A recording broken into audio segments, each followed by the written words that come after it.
Anda kembali di Nusantara Petang dan kita masih berdialog di Dialog Nusantara Petang bersama Mas Farul. Mas Farul, ini mengenai LPI atau SWF ini seperti apa ini tentunya kan kepercayaan asing terhadap negara kita seperti Anda katakan tadi sudah mulai meningkat begitu ya. Nah, mengenai akuntabilitas dan transparansi sendiri dari SWF ini yang diharapkan seperti apa? Iya, kalau dari akuntabilitas dan SWF ini sendiri, sebenarnya itu yang kita harapkan itu adalah SWF ini nantinya itu bisa setara dengan sovereign wealth fund yang sudah ada di berbagai macam negara di dunia. Yang mana apa namanya itu ya investasinya itu harus dilakukan itu sesuai dengan kaidah-kaidah sovereign wealth fund yang berlaku seperti yang saya ceritakan sebelumnya harus jelas 4 hal tadi. Karena kalau hal seperti saving methodnya atau spending method, investment method dan GTG-nya itu tidak jelas, itu biasanya akan menaikkan persepsi resiko dari SWF itu sendiri. Dan kalau terkait SWF ini juga, hal yang paling penting untuk kita lihat itu adalah bagaimana ya sebuah strategi yang bisa diberikan oleh pemerintah Republik Indonesia lewat LPI ini yang bisa membuat mungkin imbal hasilnya karena kebetulan imbal hasil global itu lagi rendah, tidak terlalu tinggi tapi bisa mengattract investor asing masuk ke Indonesia. Saya lihat hal paling tricky-nya itu di sini. Tapi di sisi lain dengan adanya SWF sebenarnya kita bisa membuat investor asing tidak meminta imbal hasil yang terlalu tinggi. Karena dengan adanya SWF ini sebenarnya rating dari LPI ini secara kuasi sovereign harusnya kalaupun berbeda tidak berbeda terlalu banyak dengan rating investasi negara Indonesia. Dan terkait dengan hal ini untuk SWF, saya melihat hal yang lebih populer dan akan lebih gampang untuk dilaksanakan itu adalah memindahkan aset-aset infrastruktur yang sudah hampir jadi dan sudah berjalan dan juga sudah mendatangkan cash flow untuk dimasukkan ke SWF. Saya rasa di awal hal-hal seperti ini harus lebih diutamakan karena kita berada dalam fase membangun kepercayaan dunia internasional terlebih dahulu. Manfaat lainnya juga yang akan kita rasakan secara praktik itu bisa kita lihat dengan adanya SWF, diharapkan nantinya neraca dari perusahaan-perusahaan konstruksi yang saat ini sudah lumayan stretch.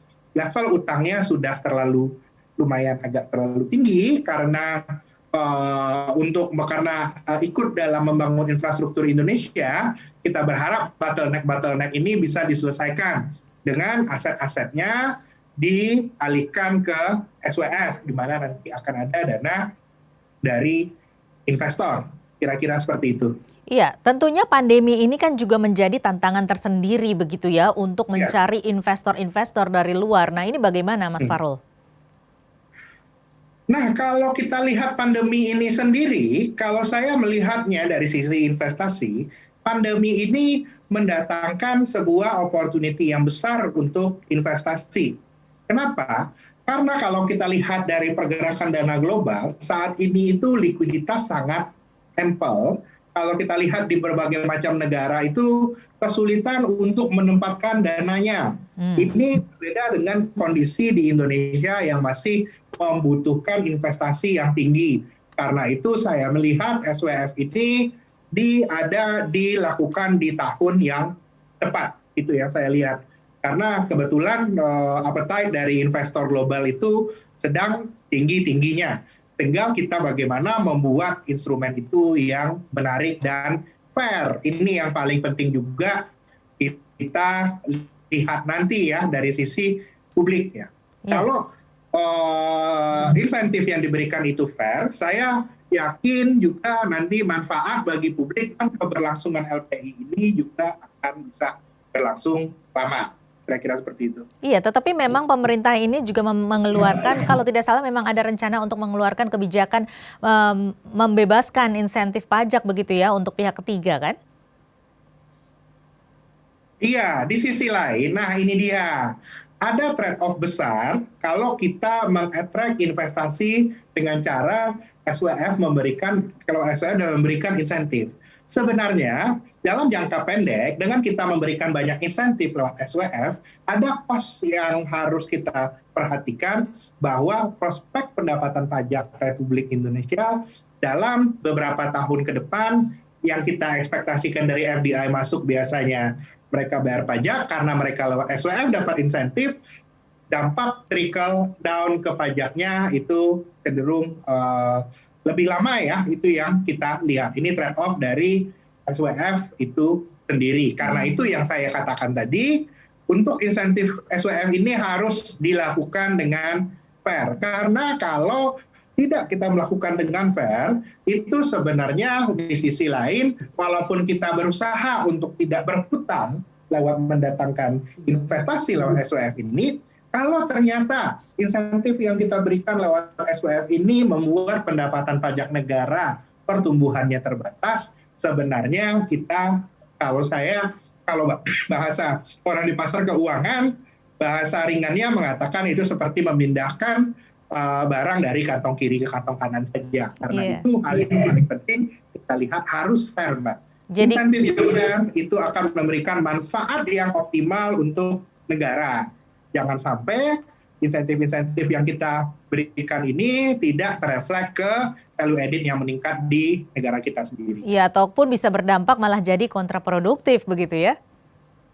Iya, karena itu yang saya garis bawahi tadi, ini harus fair. Bahwa imbal hasil yang didapatkan investor itu harus sesuai. Jadi Anda tidak setuju dengan pembebasan insentif pajak ini? Ya. Jadi Anda tidak setuju dengan adanya pembebasan insentif pajak ini, Anda tidak setuju? Untuk insentif pajak ini saya melihatnya pembebasan insentif pajak ini tidak bisa diberlakukan terus-terusan. Kalau untuk hanya di awal, ini tidak apa-apa untuk menjadi pemanis. Hal yang harus saya ceritakan untuk mendatangkan ini di awal memang ya harus ada pemanisnya. Karena kalau nggak ada pemanisnya, ini kan barang baru, siapa yang mau masuk? Ya, saya lihat jangan sampai resikonya ini terus-terusan. Ini nggak boleh terus-terusan. Nah, karena kemudian kalau terus-terusan, resikonya pajak kita tidak meningkat. Masalah di tax ratio tidak selesai. Baik, kemudian juga kan dana yang masuk ke Indonesia ini dalam bentuk dolar begitu ya. Nah, ini bagaimana dampaknya terhadap nilai tukar rupiah sendiri? Nah, kalau data yang masuk itu dalam bentuk dolar, sebenarnya dalam jangka pendek ini merupakan suatu hal yang bisa dibilang blessing in disguise, atau bukan hal yang dibilang bisa. Cuman tidak terlalu bagus juga untuk jangka menengah, jangka panjang. Dalam jangka pendek, masuknya dolar ini akan membuat rupiah menguat. Itu yang pasti. Tapi di dalam jangka panjang, ini sebenarnya kalau di balance sheet negara kita kan kita meningkatkan juga liabilities.